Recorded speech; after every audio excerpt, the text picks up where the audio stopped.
మనకి జిల్లాలో సార్ అనుకున్నట్టు 13 ఎకరాలు వితిన్ ప్లాంటేషన్ ఉంది. 3000 ఎకరాలు కోకో ప్లాంటేషన్ ఉంది. But not in these coastal areas because of salinity conditions. Ma'am ఎప్పుడు మీరు ఈ హైబ్రిడ్ కోకోనట్ ప్లాంటేషన్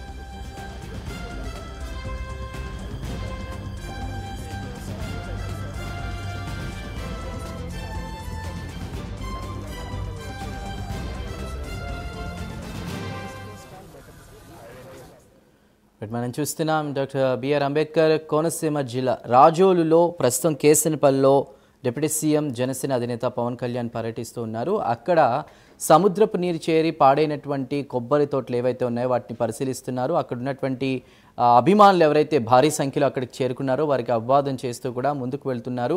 అక్కడ అధికారులని అసలు ఆ నష్టం ఎలా జరిగింది, దానికి ఎలాంటి కార్యక్రమాలు చేపట్టాలి, మళ్ళీ బాగు చేయడానికి అన్న విధిలో కూడా అక్కడ ఉన్నటువంటి అధికారులతో మాట్లాడి అడిగి తెలుసుకున్నటువంటి పరిస్థితి.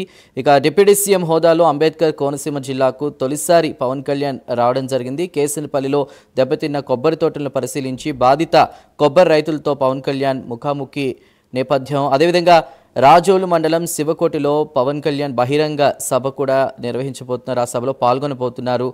ఏదైతే రాష్ట్ర స్థాయిలో పల్లె పండుగ 2.0 కార్యక్రమంలో భాగంగా కూడా ఇది ప్రారంభమైంది. ఉదయం 9:45 రాజమండ్రి విమానాశ్రయం చేరుకున్న డిప్యూటీ సీఎం అక్కడి నుంచి హెలికాప్టర్లో మలికిపురం మండలం గూడపల్లి అక్కడికి వెళ్లడం జరిగింది. ప్రస్తుతం శంకరగుప్తం డ్రైన్ కారణంగా ముంపుకు గురవుతున్న ప్రాంతాన్ని పరిశీలించి స్థానిక రైతులతో కూడా ఆయన సమావేశం నిర్వహిస్తున్నటువంటి పరిస్థితి. అనంతరం ఇప్పుడు ఏదైతే మనం చూస్తున్నామో అక్కడ ఆ ప్రాంతానికి చేరుకున్నారు కేసనపల్లికి. అక్కడ ప్రస్తుతం దెబ్బతిన్నటువంటి ఎవరైతే పంట నష్టపోయినటువంటి రైతులు ఎవరైతే ఉన్నారో కొబ్బరి తోటలకు సంబంధించి కూడా వారితో మాట్లాడుతూ, అదేవిధంగా అక్కడ ఉన్నటువంటి రైతులు ఎవరైతే ఉన్నారో వారితో మాట్లాడుతూ అధికారులతో కూడా ఆ నష్టానికి సంబంధించి కూడా ఎలాంటి చర్యలు చేపడితే ఇది త్వరితగతిన పరిష్కారం అవుతుందన్న కోణంలో కూడా ఆయన మాట్లాడడం జరుగుతుంది. అదేవిధంగా ప్రస్తుతం ఏవైతే అక్కడ ఉన్నటువంటి కంపోస్ట్కి సంబంధించినటువంటి ఆ ప్రాంతానికి కూడా చేరుకున్నారు, వాటికి సంబంధించిన వివరాలను కూడా అక్కడ ఉన్నటువంటి ఎవరైతే వర్కర్స్ ఉంటారో వాళ్ళతో కూడా మాట్లాడుతున్నటువంటి